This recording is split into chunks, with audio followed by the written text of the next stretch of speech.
how would you love to double or triple your prices with conviction and have clients and your previous clients sign with zero hesitation? That's exactly what Chelsea did by installing the value codes and burning the rich rules, which is what we will be diving into today. I'm going to invite Chelsea on here in a second. I see her on here. I'm going to have her join.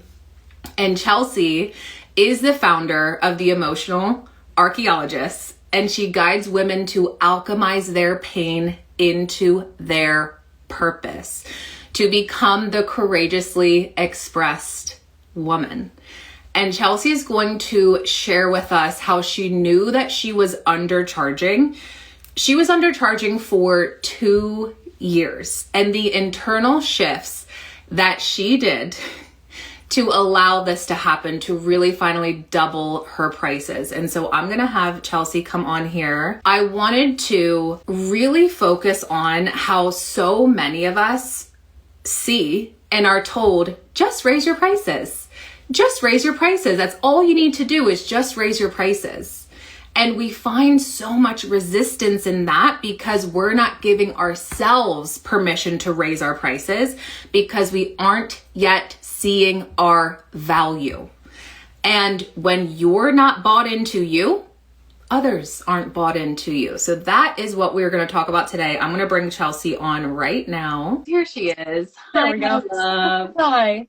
Coming on to share with us how she doubled her prices and signed clients and previous clients with zero hesitation. And I really invite you to share with us the internal shifts that you made to allow this to happen after knowing that you were undercharging for 2 years. Yeah, that was so intimidating because at that point there's a relationship with that client and you're like, okay, well, if I double my prices, it's weird, right? Like, obviously they wouldn't because they've loved working with me, but there's that rule of they're going to say no. They're going to say, fuck you. There's no way I'm going to pay you that. And even though you have that relationship with them. And so I got so in my head about that for so long that I just kept undercutting myself. Yeah. I just kept going, this is okay. I'll just override it. I know them and I know this much about their story and it would be hard for them to start over. And the biggest shift internally that led to me being like, okay, I'm going to do it, was really realizing that by not honoring myself, I was abandoning myself. So really that client wasn't getting the best version of me that I could show up as because I wasn't honoring my energy, my gifts, my knowledge, the way that I would prepare for a call, my nervous system. I wasn't honoring all of that. So how could I really show up in the best expression of that? I think that would be the best way to describe that. Yes. I love this. And I know that in your body of work, you teach other women how to stop abandoning themselves. And you are the true living, breathing embodiment of your work because you yourself went through that, right? In different aspects. And actually, because it's never just business, it's never just money. You did that in all areas of your life. And I'd love to hear from you more on that because there's so many of us women who know that they're meant for more. They know that they're meant to make a greater impact and to make even more money, but we stop ourselves because we're following someone else's rules, which I want to dive in with you then, because I know that you were doing that in your business. And then B, we're not valuing ourselves. Yeah. And I'd love to hear that from you, how you began to stop abandoning yourself and you really truly saw your value for what it was. And not just saw it, but you felt your value and began to embody that and lead from those value codes that you installed. That's so, like, where do I start with that? For one, abandoning myself for so long. Like, I think I'm really fortunate to have realized this pretty early on. I know there's some people, some women in their life that are, now in their 30s, 40s that are realizing like, holy shit, where did my life go? And I wasn't living it the way that I wanted it to. For me, I was fortunate to realize that from a young age, but it took feeling the full weight of that abandonment, right? Like every time I wouldn't say what I thought, every time I wouldn't admit to people that I liked writing poetry, every time I wouldn't tell people how excited I was to coach and teach online, like all of that was little cuts to that wound of like, yeah, Chelsea, you have to stay segmented. You have to stay compartmentalized to be who you are. So when I could really let myself feel all that pain and also like the ownership of no one else did that but me. Like I was the only one who snuffed out my flame, you know? When I could feel that weight, then I started to, that's really when I put this all together, that pain was the catalyst to this purpose, to this growth. Because if I wasn't willing to feel that, I wasn't really willing to extract the wisdom and bring that through to teach to other women. There was a second part of that I wanted to speak to, but that kind of got me off track. That's okay. We'll circle back to that. And that ownership is everything, right? And I know that comes from us being told, like, shh, don't say that. You're going to sound conceited. Shh, tone it down. You're too much. You're coming off as full of yourself. And so when it comes to us as women really embodying and taking ownership of our work and then sharing that online and leading online, what I've noticed is we tend to be a very different version of ourselves online than who we are in person, right? We're taking ownership in person. We're like, we're fucking amazing. We're incredible. We're the vibe. But when it comes to online, we are showing up as a filtered, censored version of ourselves. Right. And I love how you said, I really started to take ownership of my body of work and really share it from a place of not only conviction, but excitement. And from this place of, I choose me. I choose this body of work. I own my God-given gifts, and I'm the courageously expressed woman. Yeah. Right. And what was that pivotal moment when you were like, I'm not taking full ownership of my body of work and of my leadership? The truth is there's a lot of like micro moments that definitely happened inside of the membership.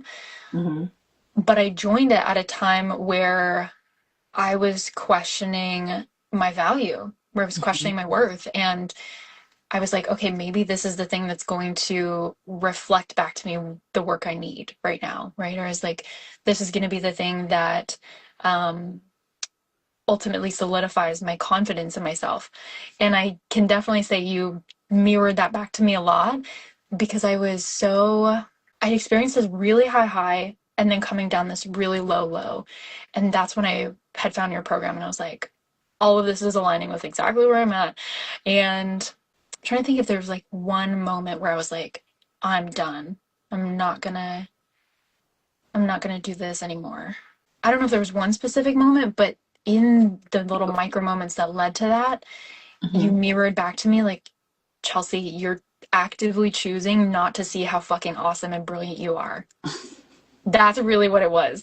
You're like, Chelsea, I see you could do this and you could do this, and how about this thing over here? And my focus was so narrow because I was in that survival identity. I wasn't actively owning my gift. So you mirroring that back to me is what really fueled the choice to see that the work I'm doing is impactful, right? Like I was ignoring like this whole body of evidence because I wanted to believe in my suffering more.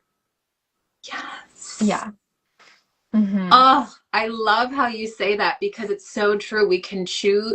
I mean, I say all the time, we can choose to focus on lack, or we can choose to focus on everything that we've already built and created and where we're going. And just like you said, it's like, well, I can choose to focus on my suffering, or I can choose to focus on my value and my impact. And that was so beautifully and well said, because any given moment is a choice. Yeah. Yeah, and there's a lot of discomfort that comes with making that choice, right? And I think a lot of Mhm. us stay away from it because we don't really want to look in that mirror and be like, yeah, there's literally no one else to blame but yourself.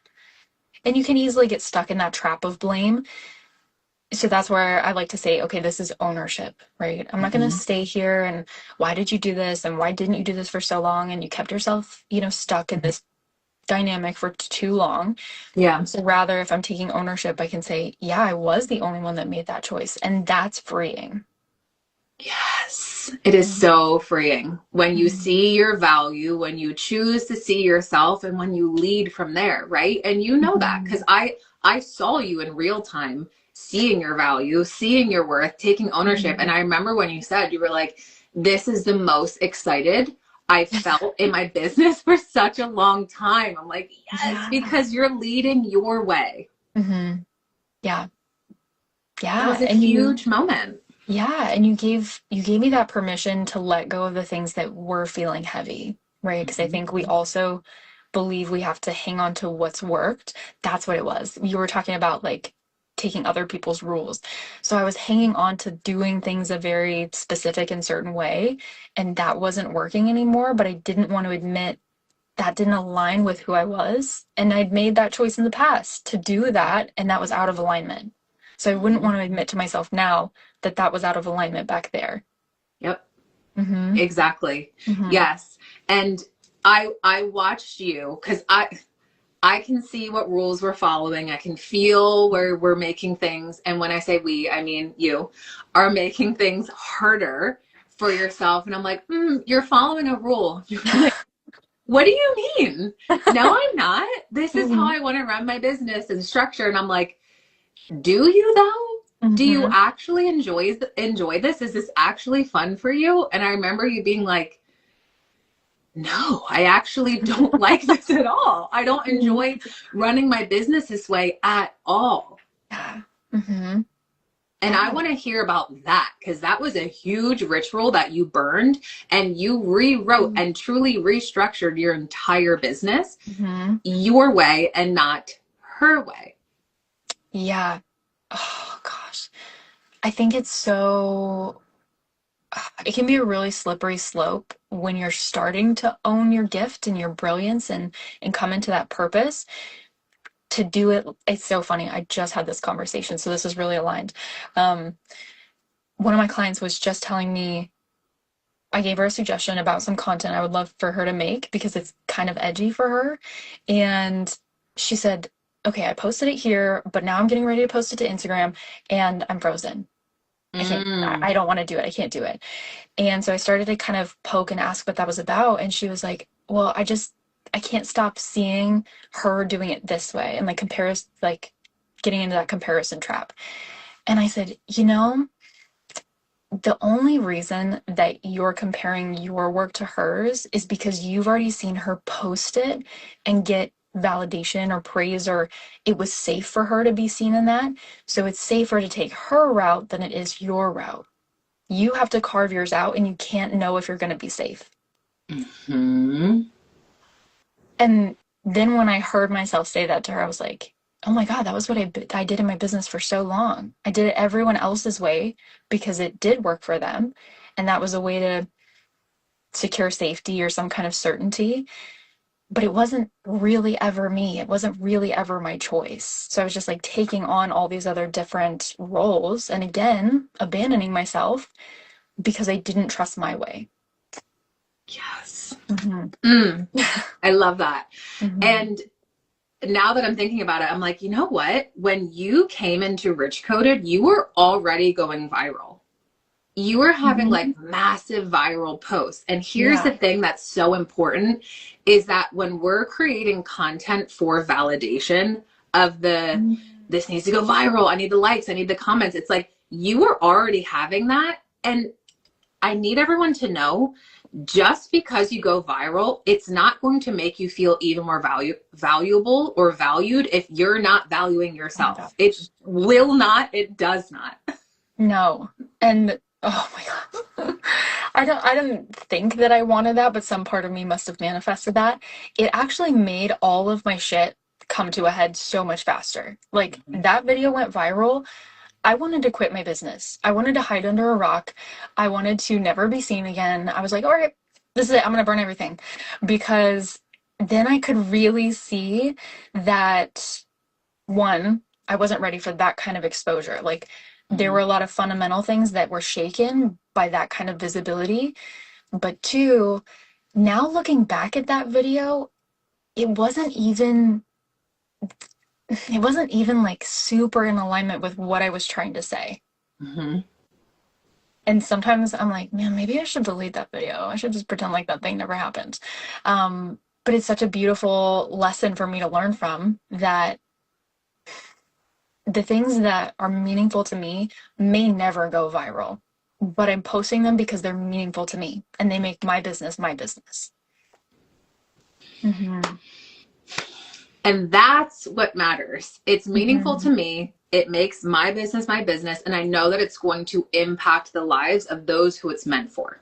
Yeah, exactly. If that's one person, that's one person. I love that. That is everything. So I've witnessed you install your value codes. I've witnessed you double your prices. I've witnessed you show up. Because again, when you came into Rich Coded, you were already going viral, but I could sense that you were like hiding. And it was almost like shrinking, right? Filtering yourself, censoring yourself. And I've seen you just completely restructure your business. I've seen you lead as you, like giving yourself full permission to speak as you, lead as you, create as you. And I've seen you just rise as a leader in such a beautiful way. And I love that so much. And it's so exciting because now you're speaking as our featured speaker on the Rich Coded live stage, April 25th in Philadelphia. And I'm just so proud and so excited for you and just honored to share this and have you take the stage. And I'd love you to share with all of us what you will be leading and activating the women at Rich Coded Live through. Yeah. And first I just got to say, like, had it not been for the experiences I had in your program, I don't know that I would have taken the opportunity to speak. I really don't. But because of all of the little micro wins, like those micro moments that sometimes kind of get lost if we don't pin them down and we're like, that's where the transformation happened. If it wasn't for that, if it wasn't for you mirroring it back to me, I really think I would have been like, oh, that's cool, but not for me, you know? So that, even just taking the opportunity to speak, that just shows how much I've risen into that leadership and like owned it. But yeah, I'm going to speak about how we can start to use the pain and those limitations, because I know the women in your audience, I know the women in my audience, they have something so, there's like not even a word for it. There's something so big on their heart that they want to give back to this world. There's a way that they want to liberate women or activate women or bring women together. And I know that gets to be so much more powerful when it's used in tandem with their pain. Yes. Because they've known what that deficit feels like. They know that whole experience inside and out, and they can teach from a really unique perspective versus somebody who's kind of already at the mountaintop or was like maybe halfway there, right? So I want to teach them, how can we own that pain with compassion and use it to propel us all the way into that purpose, into that deep, meaningful, soul-aligned purpose. Yes. I can't even wait, because this is just incredible. I've been led through you in your nervous system regulation exercises to alchemize the pain into purpose. So I've witnessed your magic. I've witnessed your medicine. I've witnessed your leadership. And this is just everything to have you speaking on stage. And again, I'm so fucking proud of you because like you're making those big, bold moves that we could have easily said, oh, I want to speak on stage. It's on my vision board, but I'll do it in 5 years when I'm ready. Yeah. Oh my gosh. Yeah. I have my best friend, she's gonna be there. She's like been advocating for me to speak on a stage probably before I started my business, and she is so thrilled. And I told her, you know, I've like put her off for years. I'll do it eventually. I'll do it eventually. And yeah, I cannot, I still come in shock that I was like, yeah, let's do it. Hmm. Yeah. Mm-hmm. Yes, you're taking Mm-hmm. the action from your Mm-hmm. next level identity. And it's like, Mm-hmm. you are her. It's here. It's Yeah. happening. You're now a speaker. Mm-hmm. And you're leading Yeah. women to become the courageously expressed woman, alchemizing their Mm-hmm. pain into their purpose and really showcasing Yes. their brilliance. Oh, I'm so excited. And I know that you have a special bonus this week only that Mm-hmm. expires January 31st. So Mm-hmm. everyone who's watching or listens to the replay and listens to this on the pod, you can DM Chelsea to access her bonus. And what is your special bonus that you have for those who buy their ticket through Yes. you? Yes. So I am going to be doing a purpose playlist. So this is 5 tracks that are going to recalibrate your nervous system to hold your purpose, right? Because it's already within you, but it's about having that nervous system that's going to contain it and also help it flourish. So I'm so excited. It's literally like pulling in this new identity and embodying it in pieces. And then I'm also going to have a purpose mapping session. So you're going to get a one-on-one session with me where we map out that purpose. Maybe you already know what it is, but we're gonna really bring into actuality the structure, right? Like, I really Mm-hmm. want you to be able to live it here before you're living it here, because that's going to signal to your body that it's safe. And also, we're going to see all this stickiness that comes up around that, right? So, like, okay, you may say that you want to have $1 million business and you want to speak on stages and you want to do XYZ, but your nervous system is going to reveal a totally different story when you start talking about it, right? Like, I'm going to see shoulders raised. I'm going to see, you get smaller in your seat, or maybe you kind of hide. So I'm Mm-hmm. going to be able to pull all those things forward so that we can start structuring sessions around that so that that purpose gets to be lived. Yeah. So Oh my, purpose playlist, purpose mapping. incredible. That is Mm-hmm. amazing. So DM Chelsea to access that bonus, exclusive bonus this week only when you buy your Rich Coded Live ticket through Mm-hmm. her. I cannot wait to have you take this stage. And for those who are feeling the pull, Rich Coded Mm-hmm. Live, April 25th in Philadelphia, is for the woman who knows she's meant to be famous for her body of work and Mm-hmm. sell her 5-figure fame offers on repeat through identity. You already have all the strategy. It's Mm-hmm. time to lead with a different identity that we're going to install and encode at Rich Coded Live. So I'm so Mm-hmm. excited. Thank you so much, Chelsea, for being here with us. Yeah. I cannot wait to have you take the stage. Yeah, thank you. I'm so excited. I cannot wait to be in the room. Yes. All right, everyone. Thanks for tuning in. Either DM us the word ticket or slide into Mhm. Chelsea's DMs and access her exclusive bonus this week only before the 31st. Mhm. Ah, I love you all. Have a beautiful day. Bye.